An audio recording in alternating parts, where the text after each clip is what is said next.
Bienvenue dans cette nouvelle vidéo de notre série La course sur 1 Corinthiens 9, versets 24 à 27, où Paul nous dit « Ne savez-vous pas que les concurrents dans le stade courent tous, mais qu'un seul remporte le prix? Courez de manière à le remporter. Tous les athlètes s'imposent toutes sortes de privations et ils le font pour obtenir une couronne qui va se détruire, mais nous, c'est pour une couronne indestructible. Moi donc je cours, mais pas comme à l'aventure, je boxe, mais non pour battre l'air. Au contraire, je traite durement mon corps et je le discipline de peur d'être moi-même disqualifié après avoir prêché aux autres. Alors qu'est-ce que Paul nous dit là? Eh bien, j'aimerais poser en premier quelque chose d'autre. C'est le fait que d'être chrétien, c'est être disciple. Et les premiers chrétiens, ils ont pris ce nom pour marquer leur appartenance à Christ, pour dire je suis de Christ, je suis chrétien. Et aujourd'hui encore, eh bien, on ne devrait pas pouvoir dire je suis chrétien sans avoir compris que cela veut dire ma vie est à Christ désormais. Que cela veut dire, comme Paul nous le dit dans Galates 2:20, ce n'est plus moi qui vis, c'est Christ qui vit en moi. Et quel rapport ça a avec la course? Eh bien, c'est important, avant de courir, de regarder d'abord aux starting blocks dans lesquels nous posons les pieds et à la ligne que nous allons suivre devant nous dans ce stade. Alors être dans les bons starting blocks, eh bien c'est déclarer que Dieu, dans sa grâce, a choisi de racheter ma vie au travers du sacrifice de son Fils, puis qu'il a élevé ce Fils au-dessus de tout et que ma vie tout entière lui appartient. Voilà les starting blocks dans lesquels mes pieds sont posés solidement. Et être dans la bonne ligne, eh bien, c'est reconnaître Jésus comme le maître et décider de marcher à sa suite, de ne pas se tromper de ligne, mais vraiment de marcher à la suite de Christ. Donc voilà, on est dans le stade, hein, vous êtes avec moi, on a les pieds solidement appuyés sur les bons starting blocks, on a le regard fixé sur la ligne que nous devons suivre, alors pan, on court, ouais, mais pas juste à l'aventure, pas simplement avec un zèle pour aller courir, car ce n'est pas à cette course-là que Paul nous invite. Nous courons, comme il nous le dit, pour remporter le prix, et on en parlera tout à l'heure de ce prix.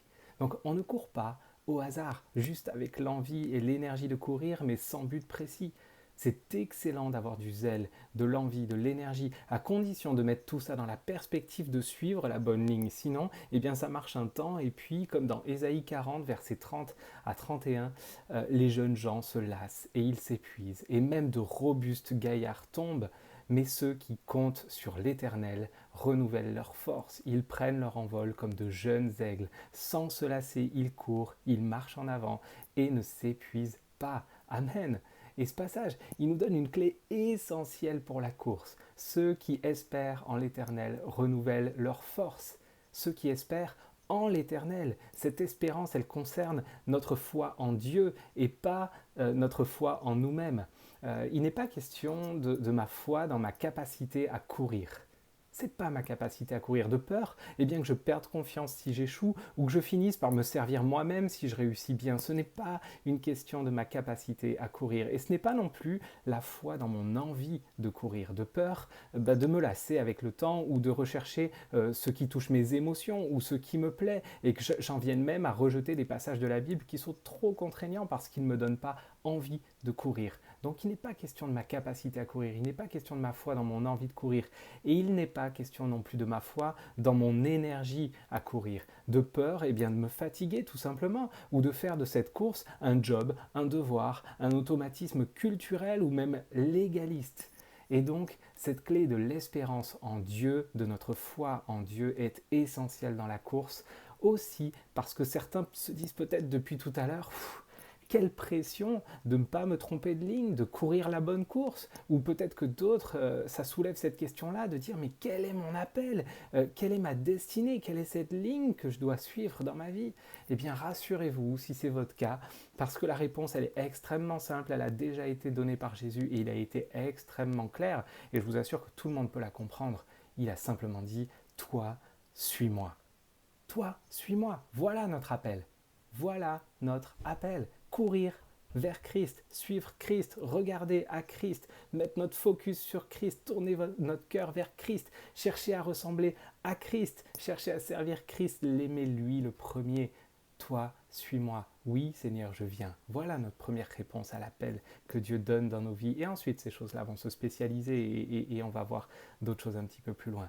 Et pour courir, il s'agit donc premièrement de fixer nos yeux sur Christ et de suivre avec un cœur sincère et un cœur humble. En nous laissant guider, on peut se tromper, mais Dieu va réorienter les choses sans problème. Si notre cœur est de suivre Christ, nous ne pouvons pas nous tromper dans notre course. Nous ne pouvons pas nous tromper. Dieu va réorienter les choses toujours selon sa volonté parce qu'il est bien le maître de l'histoire et qu'on ne va pas le faire se planter, on ne va pas le faire se tromper dans la course que nous allons faire. Donc, chassons de nous cette inquiétude qu'on a parfois à ce sujet de notre capacité à bien entendre la voix de Dieu ou à bien rentrer dans notre appel. On se pose souvent cette question-là, mais c'est quoi mon appel et puis c'est quoi la voix de Dieu? Je ne l'entends pas. Mais les amis, croyez-le bien, Dieu, il n'est pas inquiet dans sa capacité à nous parler et il n'est pas inquiet dans sa capacité à nous guider. Donc répondons simplement à cet appel de suivre Christ et voyons que Dieu va pourvoir pour tout le reste, y compris dans sa capacité à nous guider, à nous orienter, à rattraper nos erreurs, à rattraper nos réussites, à rattraper toutes choses dans sa grâce pour faire concourir les choses telles qu'il a choisi qu'elles devaient être dans l'histoire avec un grand H et ce au travers de l'histoire avec un petit H de nos vies. Gardons le cap, gardons les yeux fixés sur l'Éternel et espérons en lui. C'est lui qui renouvelle nos forces, c'est lui qui nous donne de courir sans nous lasser. Il est le maître absolu de toute l'histoire et il fait absolument tout ce qu'il veut et c'est ça le préalable à cette course dans nos vies. Elle ne nous concerne pas. Nous, mon appel et la destinée de ma course, elle concerne ma réponse à l'appel de suivre Jésus-Christ. Et peut-être qu'on a l'impression aujourd'hui qu'on a que 5 pains et 2 poissons dans les mains. Eh bien, commençons par là. Ce sont nos prochains pas. Dieu, il multipliera. Avec ça, il a nourri 5000 hommes. Il peut faire tellement plus que ce à quoi nous nous attendons avec ce que nous avons dans nos mains. Alors ne nous attachons pas à notre destinée, à notre appel, à notre course. Attachons-nous à Christ et soumettons-lui nos vies tout entières. Consacrons toujours de notre temps pour chercher sa face. Ayons foi qu'il nous conduira toujours dans la ligne qu'il a préparée d'avance pour que nous y courions. Et rappelons-nous toujours que c'est de lui, par lui et pour lui que sont toutes choses.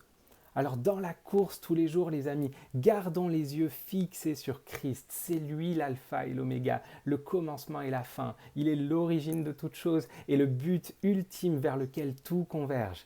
Et cette question du prix qu'un seul remporte, eh bien Paul nous exhorte là à ne pas nous contenter de trottiner dans le stade, mais à courir avec toute notre énergie, tout notre zèle, toute notre force que nous mettons au service de cet appel à suivre Christ et pas à suivre notre propre appel. Il nous encourage à répondre totalement à l'appel de Christ, avec la même force que celle qui a poussé Jésus-Christ à s'offrir en premier, en sacrifice, pour que nous puissions courir à sa suite. Il a remporté cette victoire, il a remporté ce prix, et nous pouvons le remporter au travers de son sang de la même manière. Alors les amis, Jésus mérite que nous consacrions toutes nos vies pour sa gloire et courons de cette manière-là. Voilà notre plus grande récompense, voilà notre prix, sa glorieuse présence. Je vous bénis les amis, je vous bénis pour que votre course soit une louange glorieuse à la présence de Dieu dans nos vies, que nous puissions répondre à cet appel parfait qu'il nous a donné de suivre sa présence merveilleuse. Soyez bénis, passez encore une excellente semaine et à très bientôt.